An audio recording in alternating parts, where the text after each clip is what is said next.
A 110 volt DC motor draws a current of 30 amperes and is located 500 feet from the source.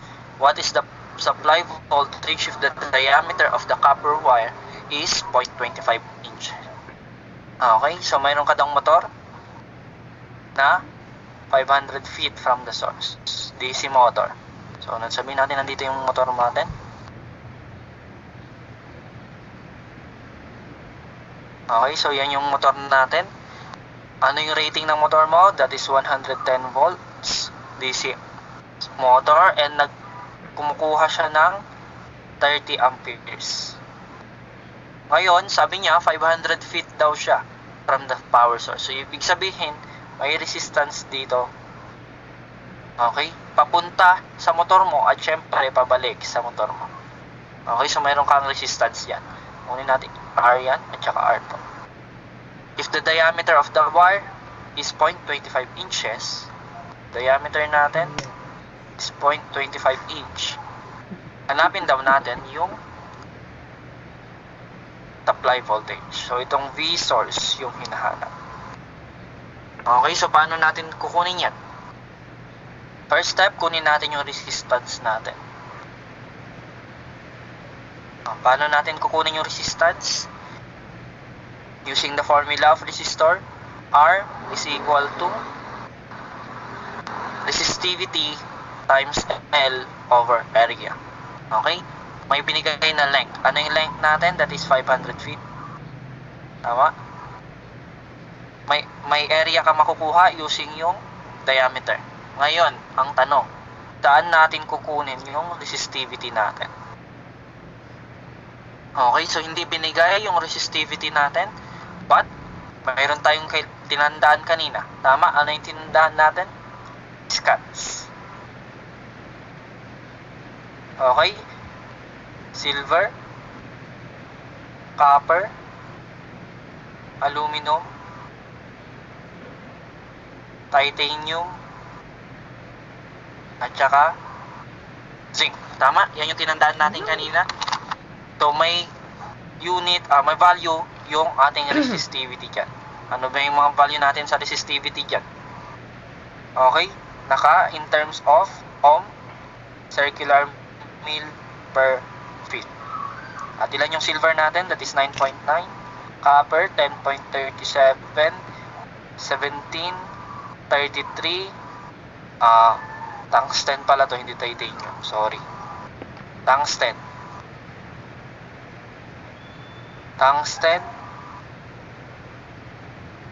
And zinc.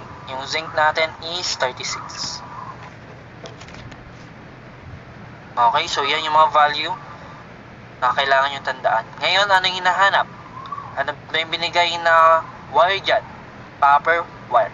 Therefore, ano yung value ng copper natin na resistivity? 10.37 ohm circular meter. Okay, so substitute natin. R now is equal to 10.37 ohm circular mil per feet times yung length natin, in terms of feet na. So, 500 feet over, dito tayo ngayon sa area.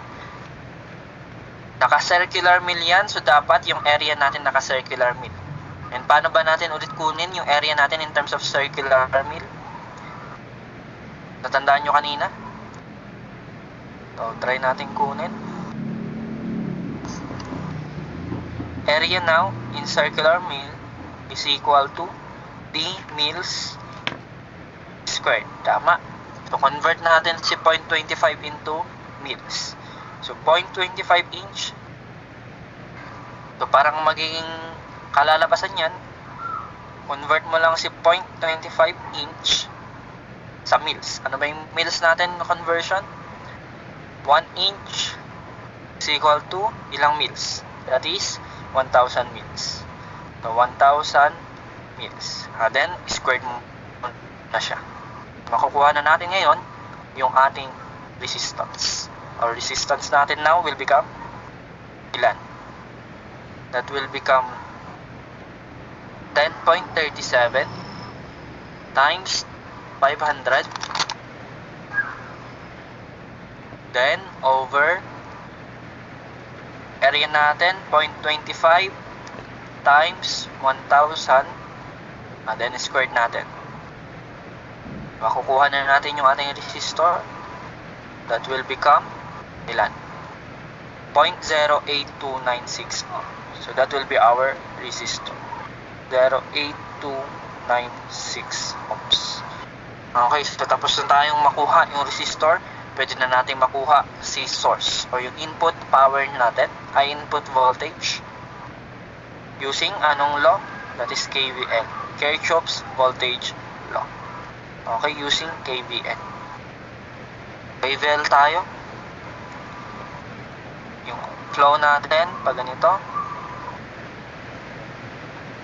So Vs now is equal to anong I R plus 110 plus dalawang wire ba yan? Dalawang wire yan. Yung papunta at saka pabalik. So anong current natin na gagamitin? Take note, naka-series yan. So that will become 30 ampere. Rin lang yung gagamitin natin. So 30. Ilan yung resistor natin? That is 0.08296. Pwede kong i-times 2 na lang yan kasi parehas lang naman sila. Plus 110. So, ilan yung final answer natin? So, answer times 30 times 2 plus 110. Final answer will become approximately 115 volts. So, that will be your final answer. Okay, so approximately 115 volts. Okay, paki-screenshot engineers.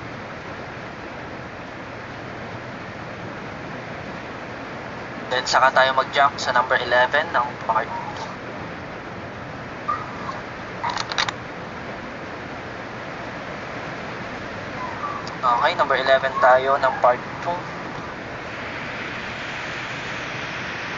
Tama ba? Check natin. Number 11 na tayo ng part 2. Okay, part 2 tayo.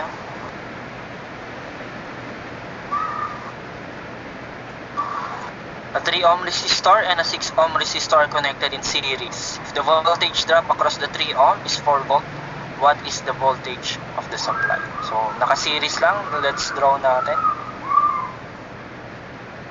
So, meron kang 3 ohms dito. Saka may 6 ohms dyan. Sabihin natin ito yung 3 ohms. Then ito yung 6 ohms. Tapos voltage source natin. Okay, ngayon sabi niya dyan, voltage across the 3 ohms is 4 volts. Okay, so may 4 volts tayo dyan. Hanapin daw natin yung voltage ng supply natin. So paano ba natin kunin yung voltage ng supply? Una, kailangan natin ng current natin. And alam natin na sa series, yung current natin equal lang silang lahat. So, saan natin pwedeng kunin si current? First step, kunin natin yung current natin. Saan natin pwedeng kunin? Malaki na lang yung I. Malaking I na lang. Current. So, current muna yung hanapin using yung voltage ni 3 volts at saka si 3 volts. So, gamit ka ng Ohm's law. I is equal to V over R. So, ilan yung V natin? That is 4 volts. Ilan yung resistance natin? 3 ohms. So, ilan yung current natin ngayon? So, 4 divided by 3 equal to 1.33 amperes. Okay, 333 amperes. Okay, the next step, pwede ka nang mag KVL para makukuha si voltage source. So, Kirchhoff's voltage law. Mag-flow ka lang dyan ng paganyan. Tama? So, Vs now minus or is equal to current times 3 plus current times 6. Tama? So, voltage source now is equal to ilan yung I natin? 1.333 times 3 plus 6. Pwede yung ganyan na lang kasi parehas lang naman yung current. So, ilan yung voltage source natin ngayon? That will become answer times 9. That is 12 volts. So, that will be your final answer. 12 volts. That is letter A.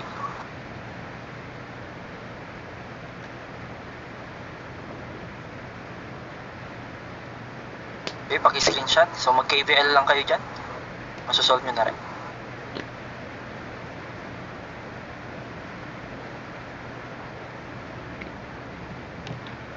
Okay, number 12.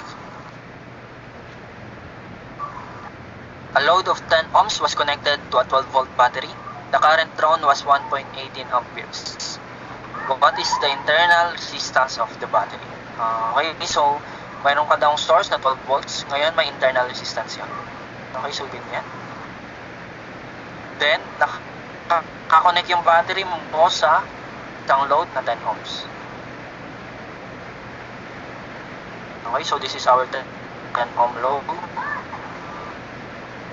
And this is our 12 volt battery. Tapos ito yung internal resistance. Okay. Ngayon, may current daw na nagdo-draw.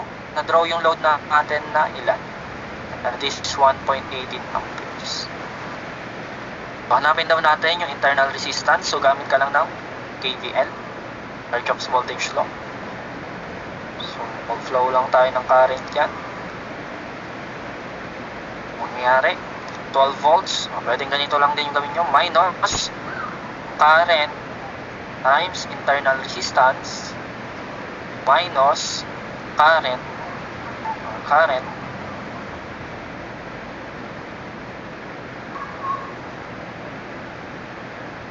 minus current times internal resistance minus current times 10 ohms is equal to 0.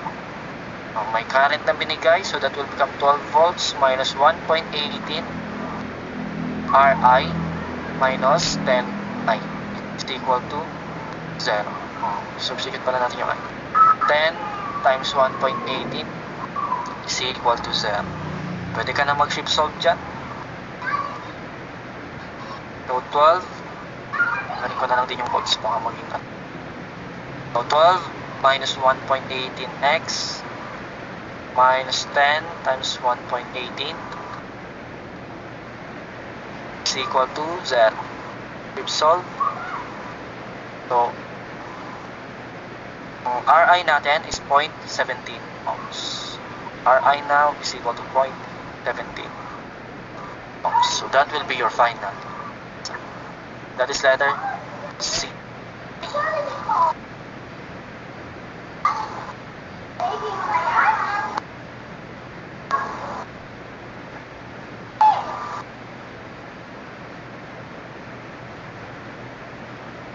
Okay, paki-screenshot, engineers.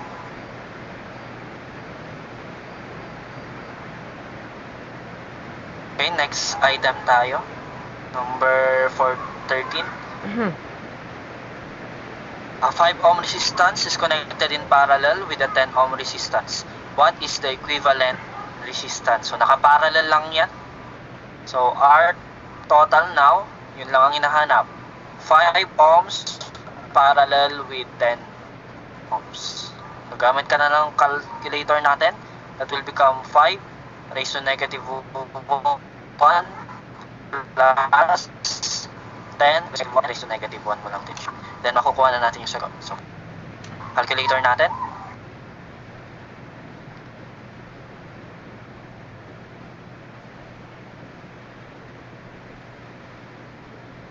Na yung calculator. 5 raised to negative 1 plus 10 raised to negative 1 and raised to negative 1. That will become 10 over 3 or 3.33 ohms. So, that will be your final answer.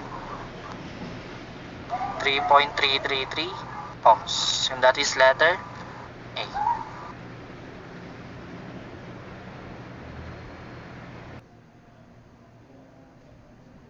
Then, next item tayo, number 14. Ng part 2. 3 resistors A, B, and C are connected in parallel and take a total current of 7.9 amperes. The current through A is half that through B. If C is 36 ohms and takes 2.5 amperes, determine the values of A and B. Okay, so mayroon daw tayong tatlong resistors na nakaparallel.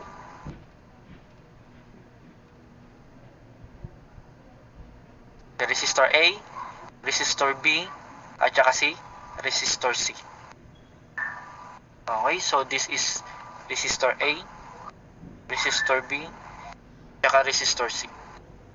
They take a total current of 7.9 amperes from a DC source. So ito yung DC source natin. Then ang current daw na kinukuha nila in total is 7.9 amperes. Hanapin daw natin yung value ng A and B if the current through A is 1/2 through B. So yung current ko daw dito kay A, so yung current ko kay A is equal nung 1/2 nung current ko kay B. Okay? So ito yung current natin kay B. Then yung kay C naman, ang current niya is 2.5 amperes. And binigay na rin yung value ng ating resistor. That is 36 ohms. Okay, so hanapin daw natin yung value ng A at saka ng B natin. So ano kaya yung una nating mahahanap dyan? Ano kaya yung una nating masosolve? Ano ba yung sa parallel? Parallel circuit? Ano ba yung equal? Diba? Ang voltage source, equal lang yan kay voltage 1, kay voltage 2, and so on and so forth. Tama? Equal lang sila. Si current naman, si total current is equal to I1 plus I2, so on and so forth hanggang kay IN. Okay? So, ano yung una nating pwedeng isolve dyan? Pwede nating isolve si voltage ni C. Bakit si voltage ni C? Kasi binigay na yung current ni C at pati yung resistor C natin. So, gamit ka lang ngayon ng Ohm's law. I is equal to V over R. Ano yung current natin? That will become 2.5 amperes. Ilan yung voltage mo? Inahanap. Resistor mo, 36 ohms. So, pwede na natin solve si voltage C. Voltage C now is equal to 2.5 times 36. And that is equal to 90 volts. Okay, so may alam na natin ngayon na 90 volts is voltage C. Pero alam rin natin na si voltage C equal lang yan kay voltage A, kay voltage B, at saka syempre kay source voltage. Tama? So, pwede na natin gamitin yung voltage na yan para hanapin naman yung ating total resistance. Tama ba? Pwede nating hanapin si voltage C. Ano pa ba yung pwede nating hanapin? Pwede rin pala nating hanapin next naman si IB. Okay? Using naman Kirchhoff's current law. Pwede nating gamitin. Okay? Ano yung total mo? We have 7.9 amperes is equal to IA plus IB plus ano yung IC mo? 2.5 amperes. Pero alam natin na si IA equal lang siya kay 0.5 IB. Okay? Plus IB plus 2.5 amperes. Okay? So, pwede na nating shift solve yan. 7.9 equal to 0.5x plus x plus 2.5. Shift solve. Lagay natin 0. So, IB now is equal to 3.6 ampere. Okay? Siyempre, kung alam na natin si IB, pwede ko na rin kunin si IA. At ano ba ang IA? That is 0.5 ng IB. So, that now is equal to times 0.5 mo lang. Sagot. So, that is 1.8 amperes. Okay, so mayroon ka ng IA, mayroon ka ng IB, at mayroon ka ng VC, VA, VB, at saka VS. So, pwede na nating last step, pwede na nating makuha si resistor A at saka si resistor B.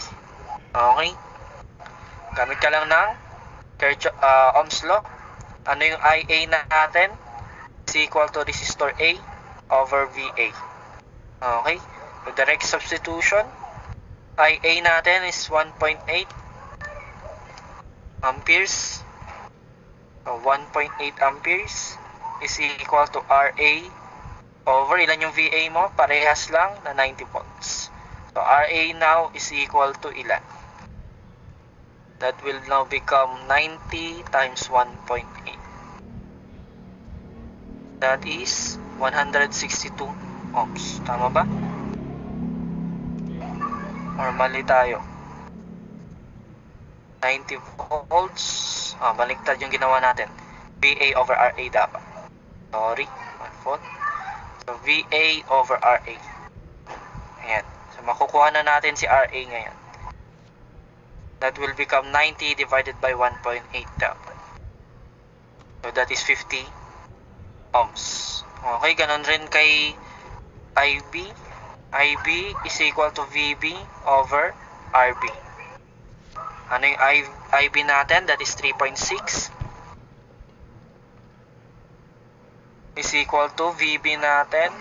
That is 90. Palitan ko rin to ng 90. Over RB. Therefore, masosolve na natin. RB now is equal to 90 divided by 3.6. And that is equal now to 25 ohms. So that will be your final answer. 50 ohms and 25 ohms. And that is letter T. Okay? Maging maingat sa pagpili ng sagot. Magkakaparehas sila. Okay, paki-screenshot part 1. Then part 2. Siya sa isang page.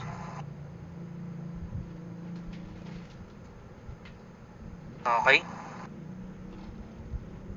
Next item tayo, number 15. Then 3 resistors of 10, 15, and 20 ohms are connected in parallel. What is the total conductance? Okay. May new term tayo dyan, conductance. Pag sinabi natin conductance, pakitake note na lang to. Ibig sabihin yan, kabalik, ang symbol niyan is big letter G. Ibig sabihin yan, inverse lang po ng resistance. Okay, and ang unit natin dyan will be mho or Siemens. Or, pwede rin yung baliktad na ohm.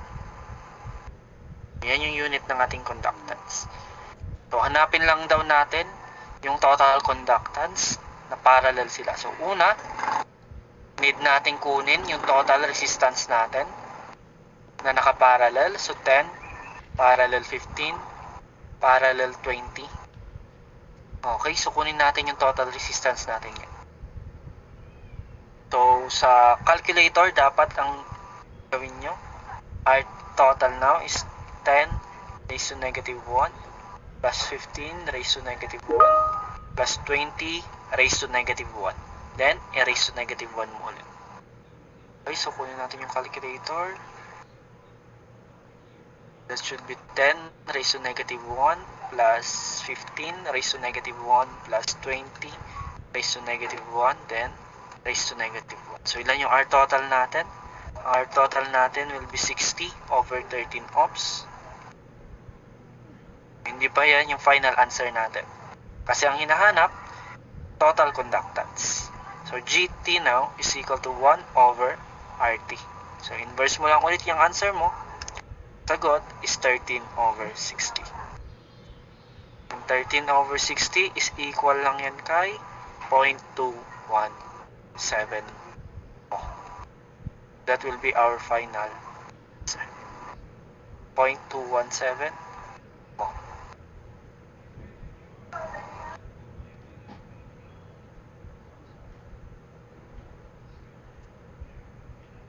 Okay, paki-screenshot. Next item tayo, number 16. Two resistance of 10, 25, and 10 and 25 ohms respectively are connected in parallel. Then two are then in series with 5 ohm resistance. What is the equivalent resistance? So mayroon ka daw dalawang resistor naka-parallel. Then yung parallel resistors na yan naka-series sa isang pang resistor. So ganyan yung itsura niya. So this is our 10 ohm and this is our 15 ohm. Tapos ito yung ating 5 ohms. Hanapin natin yung total equivalent resistance. So R total now is equal to parallel lang 15 at saka 10. Then yung makukuha mo i-plus 5 ohms mo. Okay? Punin natin. 10 parallel 15. So calculator lang ulit po yan. Let's calculate. 10 raised to negative 1 plus 15 raised to negative 1 raised to negative 1 plus 5. Ilan yung final answer? That will be 11. So that is our final answer. So calculator, ganito dapat yung lalabas. This letter D. 11 ohms.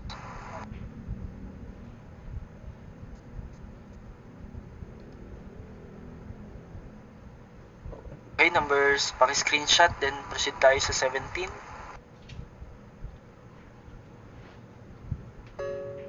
Okay, number 17, part 2. A 5 ohm resistance is connected in parallel with 10 ohm resistance. Another set, 6 ohm and 8 ohm resistance are also connected in parallel. The two sets are connected in series. What is the equivalent resistance? So, ganun lang. May dalawang parallel resistance na naka-series naman sa dalawa pang parallel resistance. Parang ganito yung tsura niya pag i-draw natin. Okay? So this is our 5 ohms. This is our 10 ohms. 6 ohms, then 8 ohms. Okay? So kunin lang natin yung R total.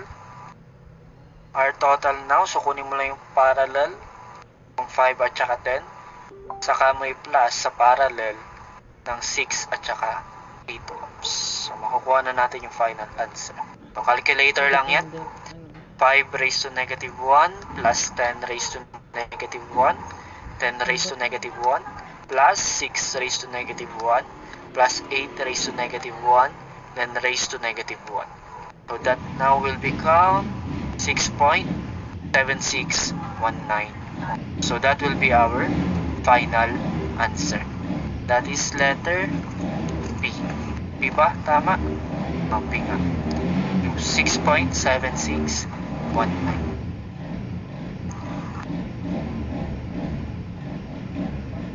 Ito dapat yung lalabas sa calculator nyo. Okay, paki-screenshot engineers.